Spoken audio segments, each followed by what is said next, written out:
अस्ति भीम रावलजीले ठाउँ ठाउँमा बोलिदिनु भएको छ। साँच्चै तिमीहरू भनिदियो भने मैले त भनेको छु, मसँग मर्निङ वाकमा कम्पिटिसन गर्न आए हुन्छ, मसँग एक्सर्साइज गर्न आए हुन्छ। म जेनजी युवाहरूलाई पनि 1-2 दिन म के गरेर दिन बिताउँछु छु हेर्न आउनु होला। त्याग, तपस्या, बलिदानको इतिहास हामी सबैको छ, तपाईहरुले थाहा पाउनु भएको छ। मैले आन्दोलनको नेतृत्व गर्दै गर्दा होनहार यो देशका असाध्य राम्रा छोराछोरीहरूको ठुलो बलिदान नजिकबाट देखेको छु।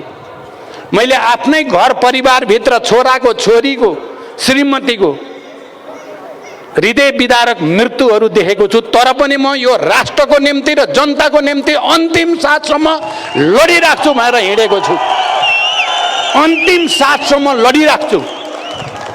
मैले धेरै कुरा सुन्ने गरेको छु, हल्लाहरू तर्साउने कोसिस गरिन्छ, तर्साउन नखोजे हुन्छ।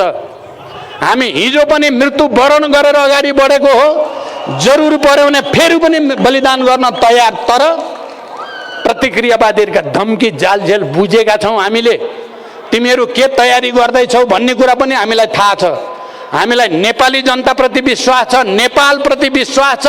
नेपाल र नेपाली जनताको निम्ति अब यो देशमा कृषि क्रान्ति गरेरै छाड्नु छ। हामीले कृषि क्रान्ति, उत्पादन र उत्पादकत्व वृद्धि गर्नु नै छ। हामीले कृषिमा आधारित उद्योग स्थापना गरेर युवाहरूलाई रोजगार यही सृष्टि गर्नु नै छ। हामीले विगतमा हामीले केही त्रुटि गरेका छौँ, त्यसलाई सच्याउनु नै छ। हामीले नेपालको जलस्रोत, नेपालको पर्यटन, नेपालको जडीबुटी, यो सबैलाई हामीले राष्ट्र र जनताको हितमा अधिकतम सदुपयोग गर्ने र इमानदारीका साथ श्रमलाई सम्मान गर्ने, श्रमलाई सम्मान गर्न र उत्पादन कार्यमा जोडिनको लागि हामी आफै बदलिन तयारी गरेका छौँ।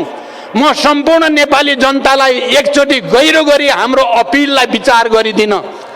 हामी साँच्चै हाम्रा कमजोरी सच्याउँदै नेपाललाई एउटा नयाँ समाजतिर लैजान प्रतिबद्ध छौँ।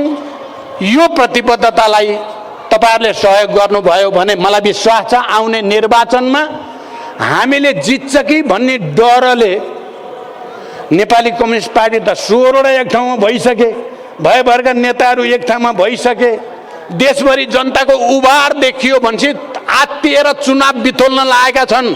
खबरदार,